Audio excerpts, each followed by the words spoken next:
not us.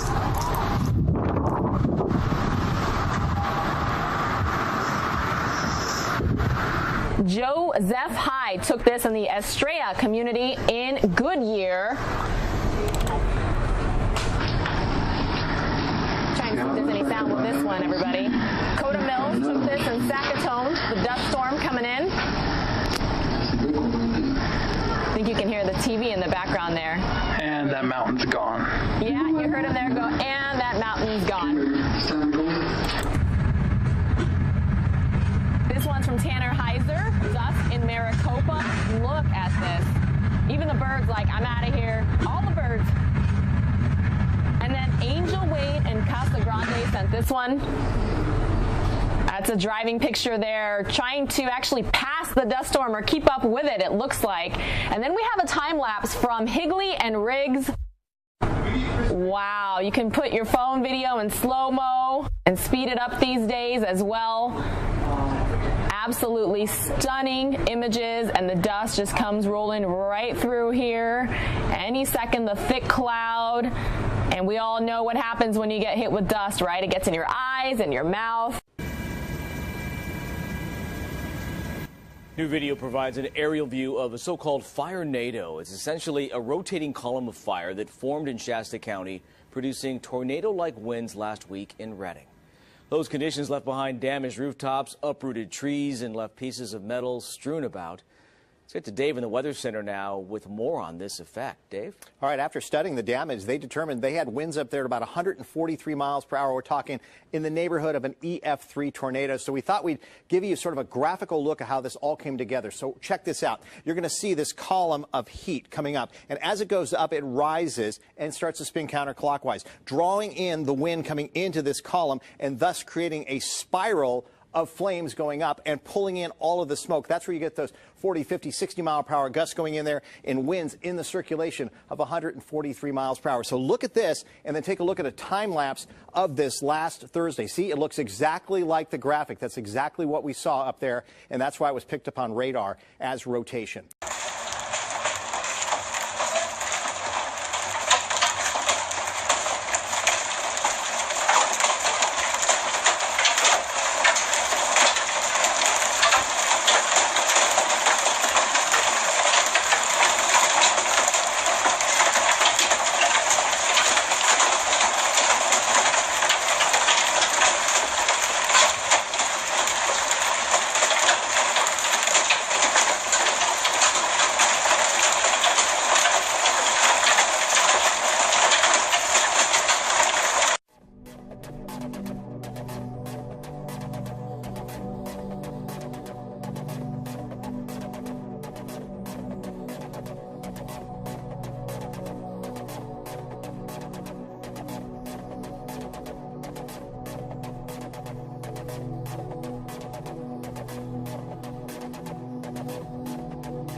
A massive mudslide came crashing down a mountain into the Swiss town of Cimarron on Tuesday, August 7, damaging cars and buildings.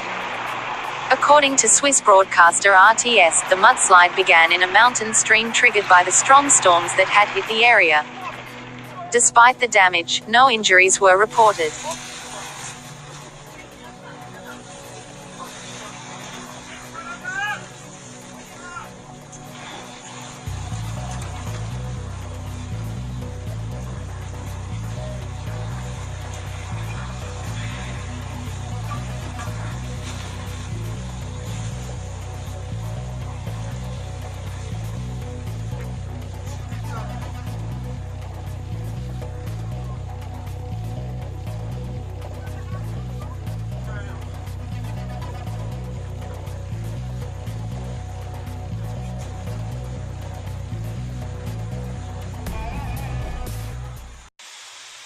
More than half of the 14 districts in India's Kerala state have been put on high alert, officials said on Saturday, as the death toll from one of the worst floods in the southern state reached 34.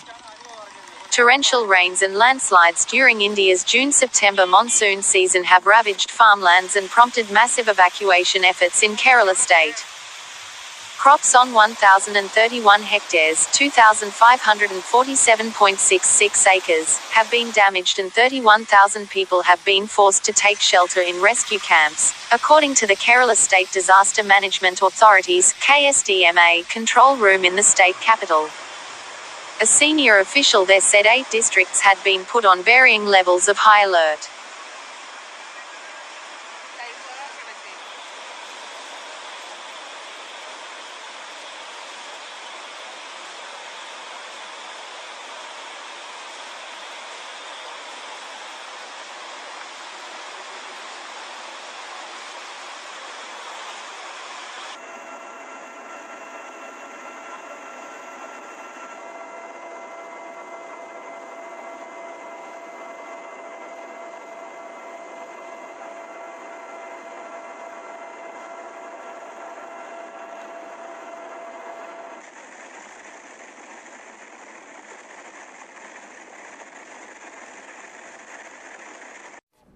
Torrential rains from Typhoon Yagi brought the Philippine capital to a standstill, submerging some areas in waist-deep floodwaters and making streets impassable to vehicles while thousands of people across coastal and mountainous northern regions fled to emergency shelters.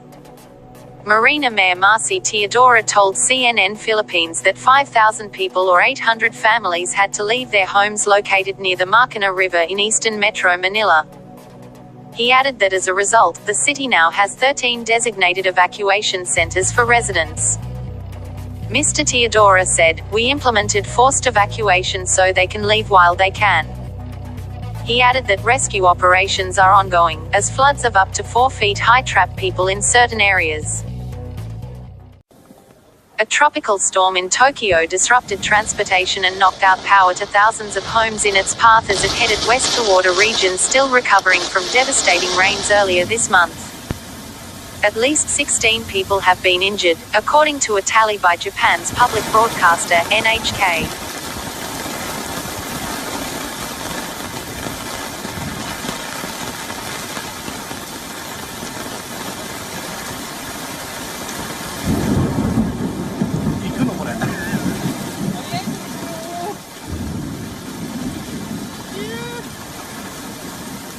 아, 15cmはずっと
Akbar.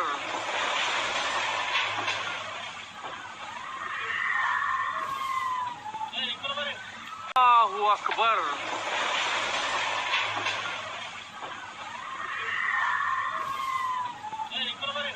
Allahu Akbar.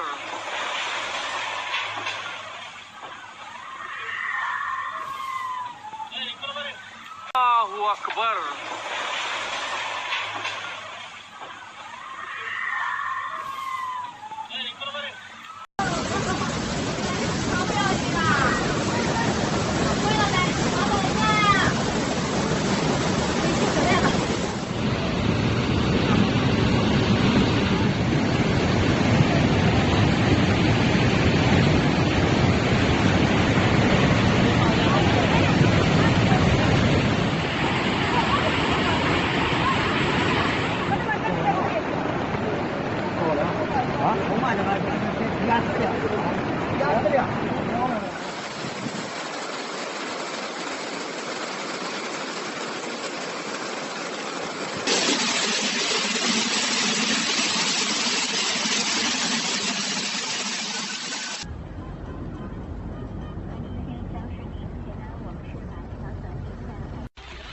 亲们知道这是哪儿吗？保罪区轻轨站。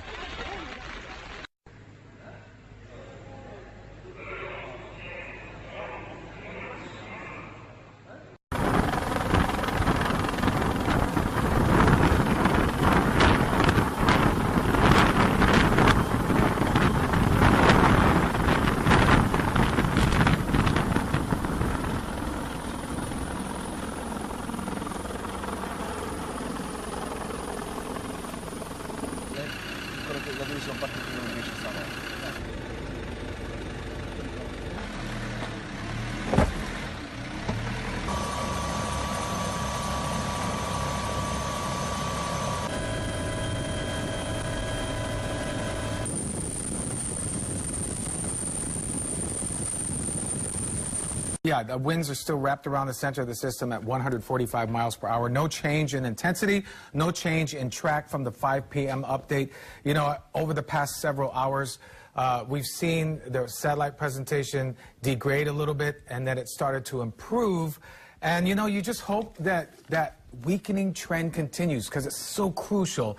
So even when the trend is status quo, I guess you could look at it with a glass half full and say, at least it didn't strengthen. Exactly. And if that wind shear does its job, it will continue to diminish the strength of the storm. Yes, hopefully sooner than later. All righty. We're about to say goodnight. Of course, our next news, 4:30 in the morning. Wake up today with Christina Reno, Rashi Mabuku, and of course, Kelly Simek will be keeping you up to date on the weather. And then we will be back throughout the day with updates beginning at 2 p.m. tomorrow. We're going to continue on with continuous straight-through coverage, bringing you everything you need to know. Day by day until the threat passes. You got it.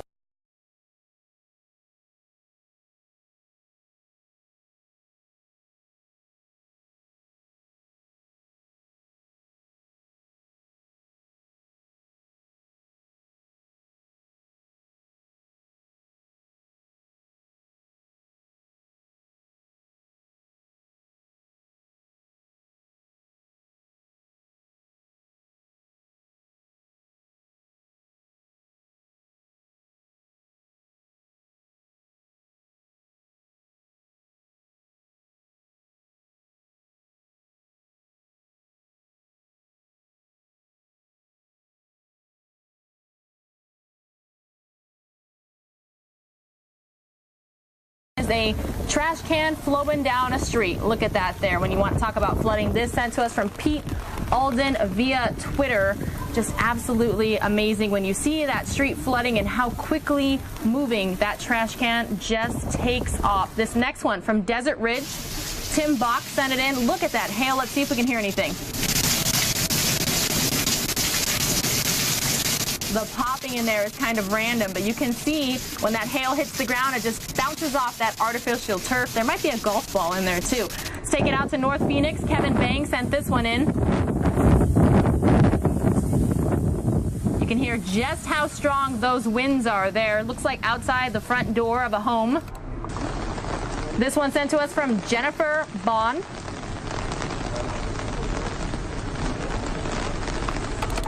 This next one here, look at this, just how quickly these washes can flood and how quickly the water can go through. I know earlier when I was watching Skyfox, I was like, is this live or are they sending us back some tape more quickly than usual? But look, the water really does move this quickly. This next one is from Heather Rockefort in Cave Creek.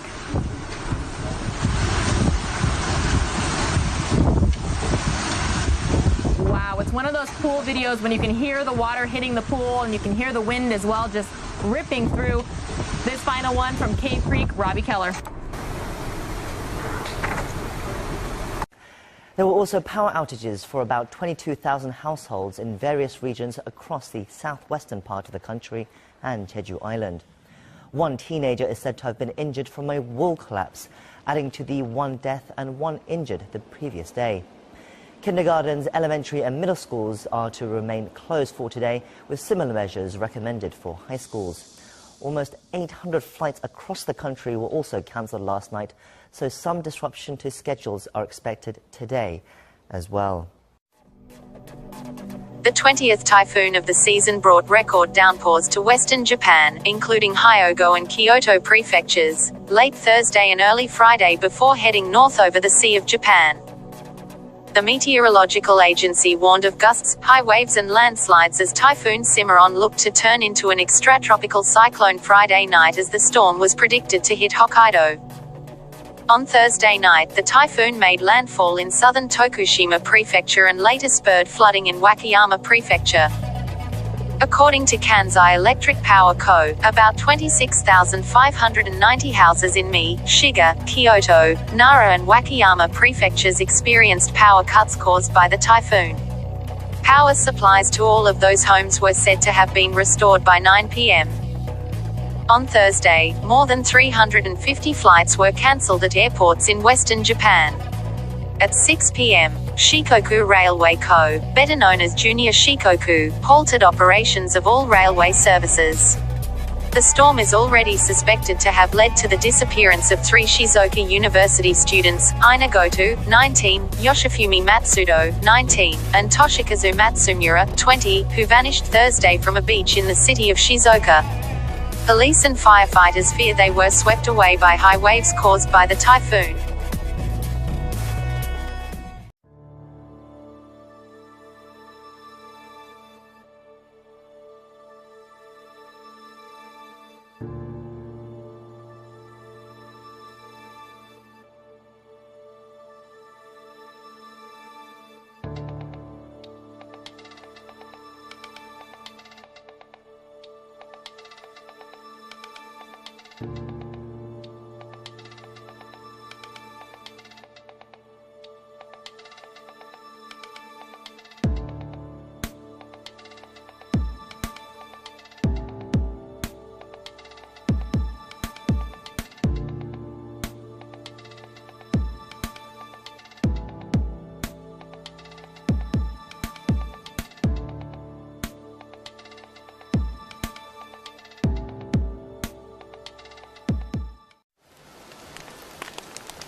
More than 50,000 people have evacuated their homes in central Myanmar after a dam breach flooded towns and villages on Wednesday.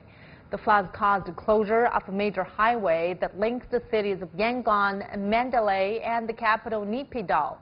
According to authorities, the dam broke after heavy monsoon rains in the region, displacing 12,000 households.